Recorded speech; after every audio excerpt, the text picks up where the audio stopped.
الحمد لله رب العالمين. الحمد لله على نعمة الإسلام وكفى بها من نعمة، ثم الصلاة والسلام على المبعوث رحمة للعالمين محمد بن عبد الله وعلى آله وأصحابه ومن تبعهم بإحسان إلى يوم الدين. أما بعد، فأيها السادة، سوف يدور خطبة هذه الجمعة المباركة، وهي آخر جمعة لهذه السنة الميلادية، السنة 2023 ميلادي لعيسى عليه السلام. أيها السادة، سوف يدور الموضوع حول توبوا إلى الله جميعا أيها المؤمنون. لماذا يا ربنا؟ لعلكم تفلحون. فائروني بالقلوب والأسماء، فالله سبحانه وتعالى أسأل أن يجعل كل كلمة أقولها هنا خالصة لوجهه الكريم، وكما أسأله جل في علا أن يجعلكم من الذين يستمعون القول فيتبعون أحسنه، أولئك الذين هداهم الله وأولئك هم أولو الألباب. أيها الأحبة، مسيب جلب تدب تدير بالإسلام أو يتود أو بجو سنيدو وودو مرونكتا ويتيدو الله ممرات إمو ممرات تكرا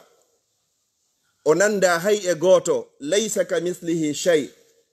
جولاي برنادو تغيفو صلى الله عليه وسلم أو يتيدو محمد ko kanko wi'a ada wi'ede Muhammad sallallahu alayhi wa sallam. Kanko e ɓeygure makko nden fof e dennangal sahabaɓe makko e kala wonɗo e ɓeeɗo laawol ɓeeɗo, yo Allah waɗu en e maɓɓe e mawɓe meɗen wuurɓe e faatiɓe, yo Allah waɗu en jaaɓe yimɓe aljanna. ɓawɗum ɗo musidɓe julɓe tedduɓe, khutba an on o yiiloto inchallahu nokku ko Allah subhanahu wa ta'ala on o daali tuubu ila Allah, o tuube faade ka Allah. O hikki yeeso ɗon jami'an, wo on foppu kadi homɓe kadi o wi wo ayyuhal mu'minun, ko onon gomɗinɓe ɓen hewtuɓe darajatul iman, ko onon o yinni yo tuubu. Na heferɓe ɓen, na fasiqiɓe ɓen, na nafiqiɓe ɓen, na ɓeɗo fof noddaɗo, ko heɓuɓe darajatul iman ɓe hewti dow Allah inni tuube. Aynay goɗɗo landiti fi honɗum joomi amen, Allah daali la'allakum tuflihun, bela jo onon on maloyte. Yo Allah waɗu en jaaɓe e malaɓe ɓen. Musidɓe julɓe tedduɓe, Allah subhanahu wa ta'ala on o daali ka deftere makko, walaw yu'akhizu llahu nnasa bima kasabu ma taraka ala zahriha min dabba. Hara o nangitirno yimɓe ɓen ɗo ko foppo o naadi ɗo, na julɗo ma kefeero, wo hara o nangitirno gooto be e meɗen ko o faggiti waɗa bone on tun toña tun, Allah nangitirama ɗon, wo ma taraka ala zahriha min dabba. harayno o accatano e hoore ndi leydi riɓowel hay e gotel, haray foppo o halkino. kono o inni walakin yuakhiruhum, wo himo nennani en ɗon ila ajalin musamma, ha e lajal andangal ngal. Fa iza jaa ajaluhum, jonno si yehi ha ngal ari ngal hewti net, Allah nangi on tigi, o nennantake sa'a, o ɓurnantake kadi. Fa inna allaha kana bi ibadihi basira. Ne nyande a ɓurtay andude wondema andewa pellet, Allah himo humpitino fiima. Tay sikkuɗe toñe wonaɗe waɗede ɗo, ta hakkille ma yawfi si Allah sutake ɗum, himo suti. Kono nyande o nangi on tigi, wo on tigi futotako. Musidɓe, ko honɗumi falte wiwde e khutba on, bani adama no alhaali ma on wa'iri wo wata taƴo yurmede Allah subhanahu wa ta'ala, ko ya tuubu faade ka Allah. Bakka ton o janɗi o fanɗi, o suuɗi o feeñi, ko anduɗa fimum e ko anda fimum, ko ya tuubu rottoɗa. Allah yafoto fop, ko ɗum o yindi kadi inna allaha yaghfiru zunuba jami'an, ɗi fop majji o yafoto. O watti yeeso ɗon innahu wal ghafuru rahim, no Allah kanko woni yafotoɗo ha gayna, o yilto kadi o yurmema. Wonum fanda ɗon o yaafo bakkatu ma on ha gasa, o ƴetta bakkatuji ma o ɓawo o accandema o wattanama ko bonno kon wattanama kadi ko moƴƴi ko ɗo wiyete Allah kalkili bakkatu ko waɗɗa kon kalkila wannoɓe bakkatuji ɓuri ko waɗɗa kon har hayon eɓɓodira ɓe tuubi ɓe laɓɓini faade ka Allah yaafiɓe o tawni ɓe naata ɓe aljanna mi jonnami se seeɗa kalkile wanwa fir'auna ko wari e ko o wari kono so tuubuno Allah jaɓanayno mo kalkile wanwa yimɓe annabi nuhu kalkile wano yimɓe annabi yunusa imen ton fo no woɗɗi arenne laaɗo sallallahu alayhi wa sallam kalkile ko julɓe letta wara e nder makkatal mukarrama ɓe tuubi ɓe rutti Allah jaɓani ɓe o yaafiɓe kadi o illa inni wo ulaika yubaddilu llahu sayyi'atihim hasanat Allah waylitay moƴƴi maɓɓe ɗin boni maɓɓe ɗin afwan bonɗi ɗin o wattana ɓe moƴƴi si a tuubi a laɓɓini hara laaɓi puy ko non naya deppito e hoore muɗum duumoɗa e hoore muɗum waɗira hande kadi bewre e feññingol bewa e hoore tago Allah ngun holla kañum pellet ɓay cellal hino woodi ko ngal ɗo woni e yeddirde Allah haray ɗum ɗon hino hulɓini ɗum ɗon moƴƴa ko hikki ɗon musidɓe julɓe tedduɓe goɗɗo hino yeddira Allah hara ko sabu nemaji ko jonnuma kon ko ɗum ɓuri e hulɓinade o jonnama cellal yeddira ngal Allah o jonnama gandal yeddira ngal Allah o jonnama jawdi yeddira ni jawdi Allah o jonnama ɓiɓɓe yeddira ɓen Allah o jonnama sonnaɓe yeddira ɓen Allah subhanahu wa ta'ala jonnon nema on nema ko Allah jonnuma kon ko ya yettirmo fiyo ɓeydane kono so jonnima nema on a yeddirimo haray moƴƴari musidɓe Allah no inni summa la tus'alunna hoti pellet on landitoyte yawma izin nden nyande anin na'im ga e nemaji ko Allah subhanahu wa ta'ala nemini on wata on digi sikkudeyi nemaji ko Allah landitoyto ma ɗon kon ko sa heɓi jawdi ma otoje ma a darni cuuɗi ma a yehi makka na ɗum ɗon tun o fuɗɗotoma landirtade taw nema hunduko nema fofugol nema yi'ugol nema juuɗe nema koyɗe nema cellal nema jawdi nema gandal nema ɓeyngu nema ɓiɓɓe nema laamu nema teddungal ɗiɗo fop ko nemaji o landitoytoma siɗo fof o jonnima ɗi ene ko honɗum gollitirɗa ɗi ɗo o jonnima juuɗe selluɗe ɗe ƴettuno qur'ana tambi o jonnima gite yi'oje ɗe ndaruno qur'an ndaari hadisi e fiqhu e tawhidi e sira ka ɗe ndaruno ko Allah yiɗa yarlaki o jonnuma ɗengal ngal jantorno inde Allah ngal jangi qur'ana e hadisi ngal hunji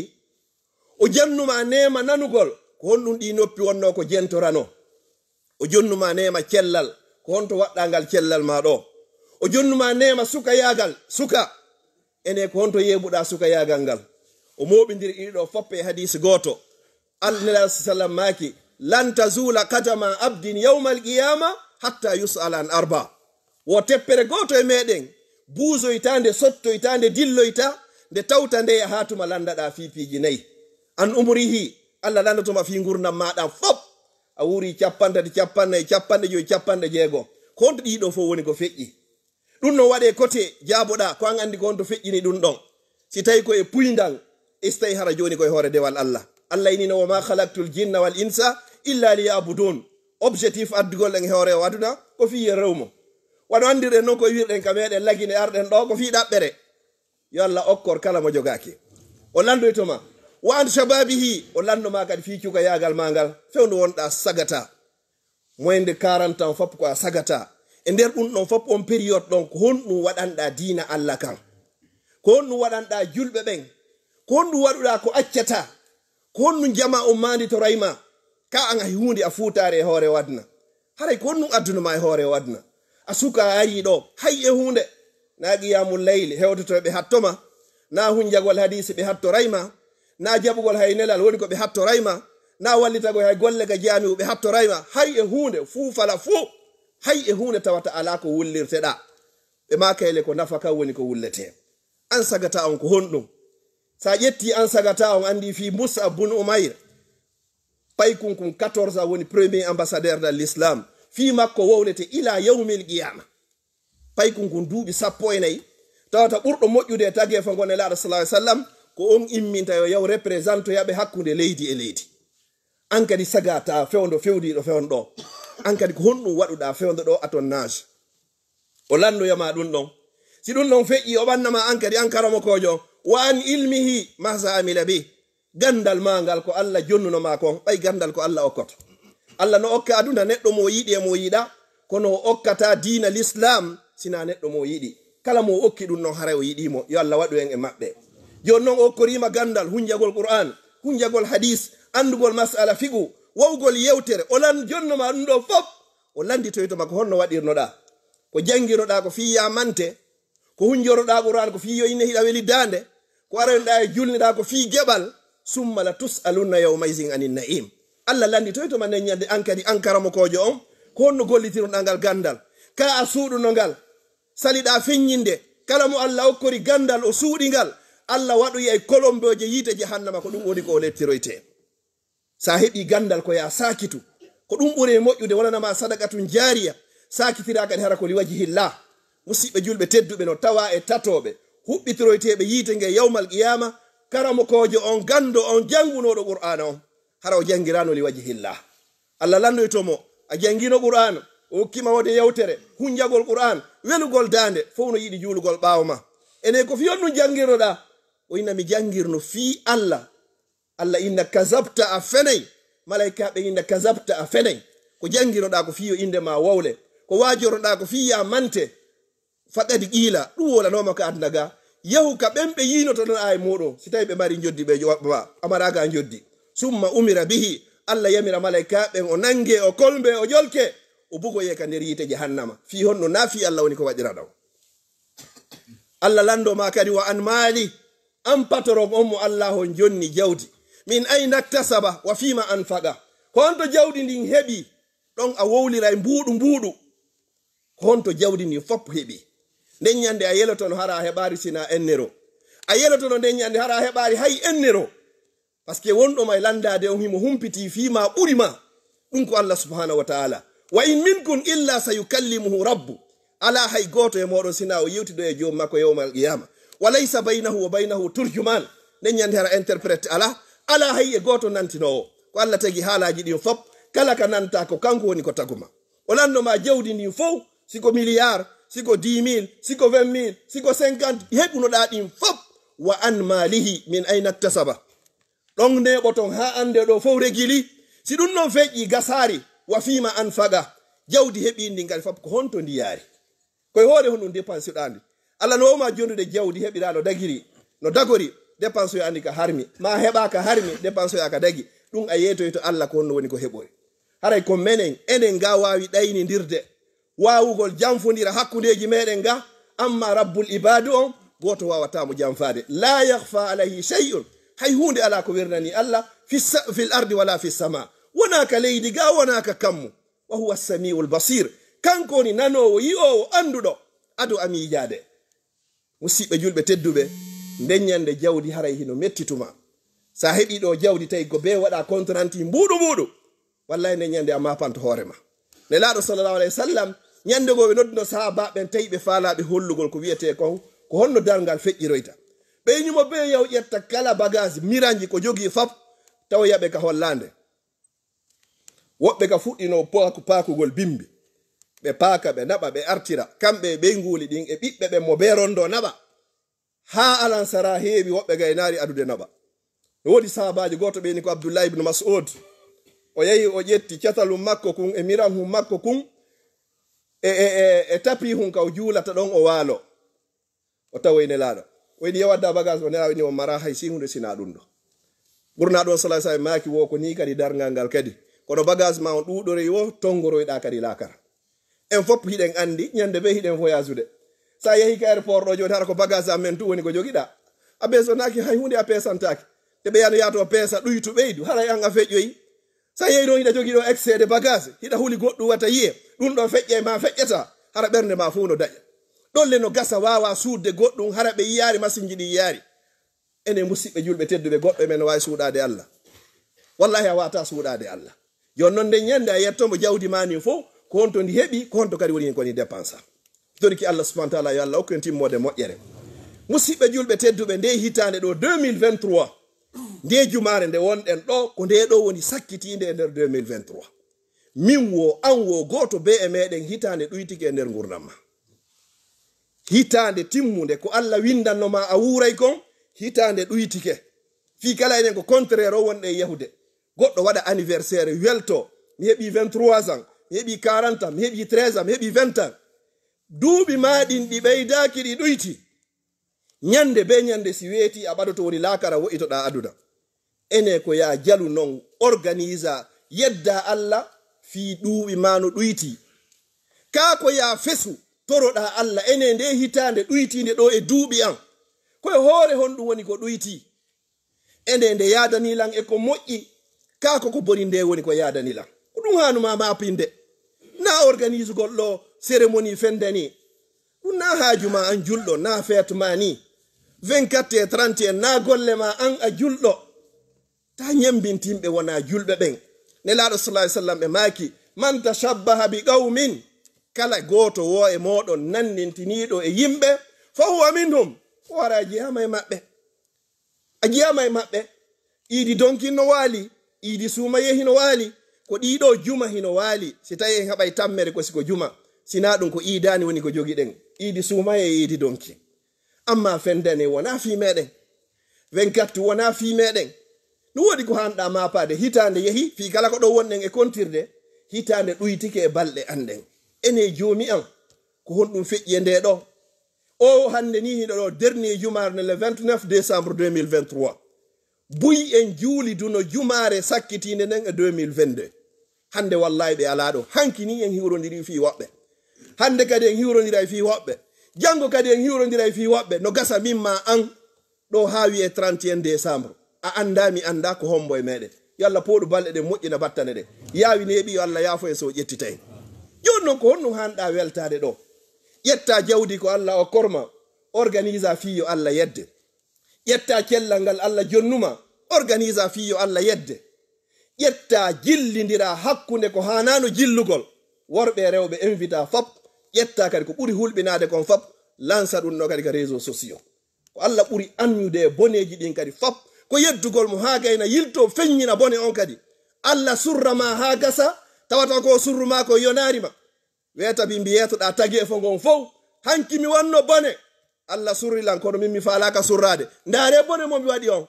ko ɗum woni bugagol ka réseau sociaux holla jama on fof teddungal e mon hanki mi yarno beere teddungal e mon hanki mi amoyno teddungal e mon hanki mi fiilondirno e debbo janano teddungal e mon hanki mi moorino mes hino ɗi ɗo seede muɗum holla ɗum ɗo fop wallahi ko waɗi ɗum ko ɓahi ɗamari cellal ɗo woodi fewn ɗo woɓɓe waaliɓe labtaneji sa ƴetti koɓe mari kon fop fiyoɓe hettu cellal ɓe ƴetta ɓe jonna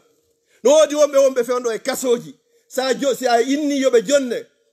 koɓe mari fof fiyoɓe hettu liberté maɓɓe ɓe waɗay anno jonnuma cellal jonnuma jawdi jonnuma liberté jonnuma piiji ɗin fof ngari e dambe e teddungal tawa ɗiɗo fop koya yeddirde Allah subhanahu wa ta'ala ene musidɓe julɓe tedduɓe hiɗon sikka Allah wawata jaɓitude ɗum ɗo hara ko bir kun fayakun wallahi summa wallahi mo wawi andite o wiyeteɗo Walid ibn al-Mughira o sonjuno nelaɗo sallallahu alayhi wa sallam o sonji nelaɗo ha hattirde e sonjugo nelaɗo sallallahu alayhi wa sallam e muññi ka ɗum Allah ni wali rabbika fasbir kala ko yowodiri fi joomi ma fi Allah on ko tampuɗa e muɗum wo muñño nelaɗo sallallahu alayhi wa sallam muññi kono nde Allah immino yottanagol nelaɗo o sifino mo sifaji sappo wala tuti kulla hallafin mahinin hammazin masha'in binamimin manna'in lil khayri mu'tadin athim utullin ba'da zalika zanim o tawi no tedduno no mari jawdi laamu no woodi jaahu no woodi teddungal no woodi ɓiɓɓe no woodi ɓiɓɓe sappo worɓe jokkondirɓe wallahi ɗum ko nema kono tawi alama o yananta sina khayru khalqillah hiɗa yiya jiyaɗo ni o yaha hoore ka leydi ni hara wattanta hakkille makko hara so ɓanti juuɗe makko o fewti Allah ko ɗon e ɗon oɗo ko honno Allah on wirtirimo deƴƴini fi makko ila yawmil qiyama ɗi sifaji ɗo settoya sappa ɓum kun ko kun ɗo woni shahido sappa ɓum kun ini o ɓawo ɗum ɗo fof o ko woni mawnida fof ko zanim ko ɓiɗɗo fatto ko ɓiɗɗo jinani o inni wo ɗi sifaji ɗi Allah Muhammadu on sifilan ɗo fop ko gonga sina kun sappa ɓum ɗo kundo ko mi lando to ko yumma makko wo lando to ko yumma makko tay mo jogi kafa o lando e yumma makko eni ko muhammadu wolam makko ko no woni be ma wonno hari na sellunodo ko min e gollowo makko yiduno woni ko hebada fi jahu on e teddungal ngal e jawdi ni watandi perto ila nden nyande o deƴƴi mo membe maka e sa jokki huludo ko susudo woni ko nangoyta musibbe julbe teddube no tawa e bakkatuji ko halkata neddo aduna do halkoyamo kadi lakara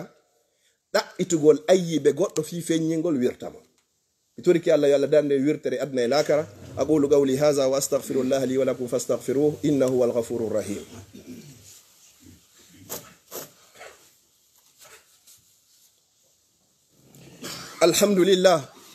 alhamdulillahi allazi bi ni'matihi tatimmu salihat alhamdulillahi ala ni'mati al-islam wa kafa biha min ni'ma ثم الصلاة والسلام على أشرف الأنبياء والمرسلين نبينا محمد وعلى آله وأصحابه ومن تبعهم بإحسان إلى يوم لا مرد له من الله أما بعد أيها السادة مصيبة جول بتدوبة بدرني لا خطبة أنهم جنتي حديث كان الله صلى الله عليه وسلم ماكي ويبنى آدم كويو بينجل آدم فبنو دادو لو أتيتني بقراب الأرض خطايا سأرويك أنغا هرد هبني ليدني فو بكاتو kon non summa laqitani la tushrik bi shay'a kon non bakkato ko dudi o ara shirku ala ton la ataytuka bi qurabiha maghfira min kadi mi jabborte dum non fakko yafuya tuburto da ka Allah bakkatuji fejjunobe ko waduno kon enen e wawa wadde sifadin hande yetta jonna misal goddo sonna makko sowo lebbi jeenay e balde sappo jibina bawo o jibinde be inda dadi dandi o ƴetta kum bobo hum o ndara ta no foti o ndara ta dum do fi hettugol teddingol leñol e gorol sabu majjede diina l'islam honnum o wadata kulol basal hara ko yo jasu ngayka ha o gayna o ƴetta kum bobo hum o umbita hara hiku wuri hara hina wargol kun deyta ho si surra ko jasugol ha lugga jasugol ngol kan na jasirgol kadi wa gabru ko jasugol ngayka pulfa yetta junnitira kun hoore nden ton ombita arta hara hino welti wonde hara o teddini gorongol tigi tigi on o seedi e ko wiete kon basal wa izal maw'udatu su'ilat bi ayyi zambin utilat ero ho landa Allah ko honno men bonduno be mawbe amen haabe wadi men dum wallahi ko landa sattungal si Allah darno yima yawmal qiyamati o landike enen jonno ko hondo wonne warirde ayey jullo andudo wuri maye daro do ina misim hebi bibbe dido yonani lan gorko e debbo yoni ya buloko ya jeedike subhanallah awaribe ko wargol direct e wargol indirect awaribe lillahi mulku samawati wal ard yakhluqu ma yasha yahabu liman yasha'u inasan wa yahabu liman yasha'u zukur aw yuzawwijuhum zukranan wa inasa wa yaj'alu man yasha'u aqima Allah woni jonno won o wada sonnajo ma on jiidotodo o wada ma jiidotodo anta way ko yawi Allah mi faalaka ko jonnuda lankon nema mo jonnuda lankon mi faalaka mo haysa o kala hanno jonna goddo ko dum woni maana on yetto ya comprimé bloka fes tigi tigi on newugol dum do wondi e sonja subhanallah biddo ko nema biddo ko teddungal biddo ko valeur biddo ko jaahu sa andi valeur biddo wata wonde sabu ko dando ma yite jahannama nelaado sallallahu alaihi wasallam maki kala mo Allah arsiki bibbe tato rewbe haybe accirongo worbe ben be jetti ka buri e fandude dongo tawata e yida kon wosi Allah okkima bibbe tato rewbe ane ibe needi l'islam a okkitiribe kadi l'islam fi Allah arna innugo ko tuma be jomba wo mi hajjoya mi darna suudu ittina ha hewta nokkugo wo beedo be wonano ite heedode hakkunde ma yite nge yawmal qiyam goddo ini sey non ko be dido nelaado maki hay sey ko be dido goddo ini hay siko goto goy Allah okkuma be ni wo hay sey ko goto wonano ite heedode hakkunde ma yite nge nelaado sallallahu alaihi wasallam maki wo ana wa kafilul yatim min e kala dankido al yatim ka hatayni fil janna do di kolli do di burdiri ni ko ni men burdiro ta kal janna annon bulo ka inami falaka jiidagol bay mi hebi tato dum do sa sufi fewndo ko dum yaltane en ko moddo onno bayen hewti occident hakkile men lotama e lotike l'islam sen itti l'islam ko dum lotto de hande ko keferan ka ko e gedde yeddugo subhanahu wa ta'ala mi toriki Allah subhanahu wa ta'ala yo Allah ndande yaltanan itta den hakkile den e hakkilaji meden si dum no feƴƴi wa akhiran ko bi darni tabakkatu didabo halkaydo goddo ko adnaga ado hewtoyde lakara ko ubugul walidain yaggangol nene baba wallahi summa wallahi fewndo ɓey ngureji boyi e nder occident ko nene jon e baba jon fankata si tawi haray ɓe yewtude nene baba no huli wata o yennumo wata o sonkamo wata o jaabomo ka innano noon an e mawɗo ma siɗo yeddude haalaji mon ɗi siɗo yewtude haalaji mon ɗi buɓɓodiri haray ƴagganimo hande ko nene jon jentoto towna joltina hito mum gon ba ɓiɗɗon towna hito mum gon hande kadi abdoullahi ibnu abbas hibrul umma ala an ɗo firo qur'an ɓurimo o inni wo anda moƴƴere ɓurayne ɗaɓude goɗɗo aljanna ɓuri ɗiggangol nene baba bimana ala ko halkoyta goɗɗo adna ɗo halka mo lakara ɓuri ƴaggangol kadi nene baba sukaɓe wattane hakkil goɗɗo himo heɓa gandu gokkuni waɗa ko barki ko nafamo goɗɗo no heɓa dongi gandal waɗa ka barki nafatamo goɗɗo no heɓa jawdi seeɗani waɗandi barki ndi nafamo gurdam makko fop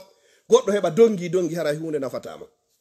ala ko nafata sina ko waɗa kon barki ala ka ɓuri barki ɗaɓɓete ɓuri yumma ma e bemma e karamoko ma sa heɓi barki ɓeɗo sa heɓari hay hunde haray fof a heɓi sa heɓi fof a heɓari juuɗe ɓeɗo barki haray hunde ala ko heɓuɗa toriki Allah subhanahu wa ta'ala yo Allah hokkoren barki mawɓe meɗen ma fati ɓen fop yo Allah yaafoɓe luttuɓe hoore gurna yo Allah hawrindinɓe sawaba toriki Allah subhanahu wa ta'ala yo Allah wurno en haka gurna moƴƴani ñande tawata ko lakara moƴƴani yo Allah ƴettitu en ndeññande toriki Allah no moɓorɗen woni yo moɓidiro e ni gaɗa sirata wondude e yaafede yo Allah waɗu leydi meɗen ndi lagine dendagal leyɗe julɓe fop hara ko leyɗe doganteɗe wona dogateɗe yo Allah hokkore lamɓe fewɓe nunɗuɓe huloɓe Allah yo Allah waɗu e lamateri fewni nunɗudi hulore Allah toriki Allah subhanahu wa ta'ala jannatul firdausil ala yo Allah taw hara ko ɗum woni ko tagana ɗen yiite jahannama e lette muɗum yo Allah harmin ɓalli meɗen enen e mawɓe meɗen e natogol yiite jahannama allahumma la tufarrig hadha al jamn illa bi zambi maghfur wa sa'yin maskur وعمل متقبل مبرور اللهم اجعل جمعنا هذا جمعا مرحوما وتفرقنا من بعد تفرقا معصوما اللهم لا تجعل فينا ولا معنا ولا من بين شقي ولا مطرودا ولا محروما برحمتك يا ارحم الراحمين وصلى الله على نبينا محمد وعلى اله وصحبه وسلم تسليما كثيرا